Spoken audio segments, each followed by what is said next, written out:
যেই সন্তানটা বলতে পারবে বাক্সের ভিতরে কি আছে, আল্লাহ রাব্বুল আলামিন, ওয়াল্লাহি আল্লাহর কসম, লা শাক্কা ফি, কোনো সন্দেহ নাই, আল্লাহ রাব্বুল আলামিন ওই সন্তানকেই নবুয়তি দান করবে। বলেন সুবহানাল্লাহ।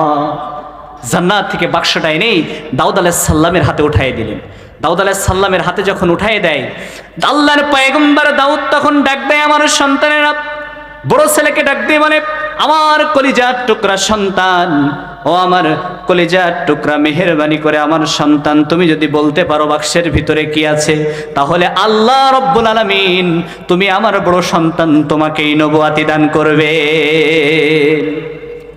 দাউদ আলাইহিস সালামের বড় ছেলে ডাক দিয়ে বলে, আব্বা, আপনি তো আল্লাহর পয়গম্বর, আমি তো আল্লাহর পয়গম্বর না, আমি নবী না। ওই বাক্সের ভিতরে কি আছে আমি আপনার সন্তান বলতে পারবো না।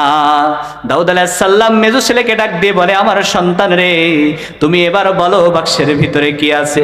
তুমি যদি বলতে পারো বাক্সের ভিতরে কি আছে, তাহলে আমার মেজো সন্তান তোমাকেই আল্লাহ রাব্বুল আলামিন তোমাকেই নবুয়তি দান করবেন। মেজো সন্তান ডাক দিয়ে বলে, আব্বা, বাক্সের ভিতরে কি আছে আমি তো বলতে পারবো না, তবে আপনি বলেন বাক্সের ভিতরে কি আছে। দাউদ আলাইহিস সালাম বলে, সন্তান, আমি যদি জানতাম বাক্সের ভিতরে কি আছে, তাহলে কখনো আমি তোমাদেরকে বলতাম না, আমি বলে দিতাম বাক্সের ভিতরে কি আছে।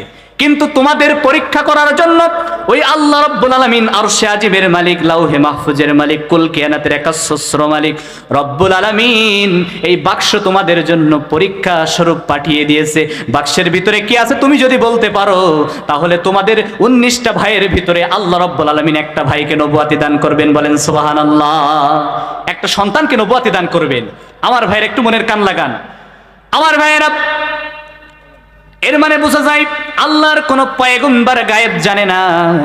কিন্তু আমার দেশে কিছু ভণ্ড আছে, তারা নাকি বলে যে তারা গায়েব জানে। বলেন নাউজুবিল্লাহ। একজন ভণ্ড নামাজের ভিতরে যোহরের নামাজ আদায় করছে, নামাজের ভিতরে ভণ্ডটি নামাজের ভিতরে হই হই হই বলে চিল্লায় উঠলেন। যেই চিল্লায় ওঠে, পিছনে তার স্ত্রী ছিল। নামাজ শেষ, স্ত্রীকে ডাক দিয়ে, স্ত্রী স্বামীকে ডাক দিয়ে বলছে, তুমি নামাজের ভিতরে চিল্লাও কেন? তো বলছে, নামাজের ভিতরে আমি খানায় কাবার কুত্তা তাড়াচ্ছি। বলেন নাউজুবিল্লাহ। মানে কাবা শরীফে কুত্তা এসেছে, ওই কুত্তাটা ওই কালবুনটা তাড়াচ্ছে নামাজের ভিতরে। স্ত্রী চিন্তা করলো, তুমি কেমন গায়েব জানো, আমি তোমাকে পরীক্ষা করব। তুমি যদি গায়েব জানো, তাহলে আমি বুঝবো যে তোমার পরীক্ষায় যদি তুমি 100% রেজাল্ট অর্জন করতে পারো, তাহলে বুঝবো যে তুমি আল্লাহর গায়েব জানো। তা না হলে তুমি কখনো গায়েব জানবে না, গায়েব জানবে না। আমার ভাইয়েরা, এবার স্ত্রী তরকারি দিলেন, প্লেটের উপরে তরকারি দিলেন, তরকারির উপরে ভাত দিলেন।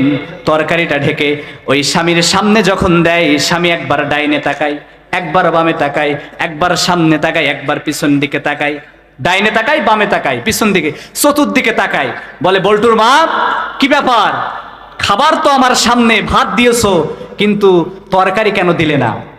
তো বলে যে তুমি নাকি খানায় কাবার কুত্তা তাড়াও নামাজের ভিতরে, কিন্তু তোমার ভাতের ভিতরে তরকারি আমি দিয়েছি, তুমি জানো না। এর মানে বোঝা যায় তুমি ভণ্ড ছাড়া আর কিছু না। কথা বলেন ঠিক না বেঠিক?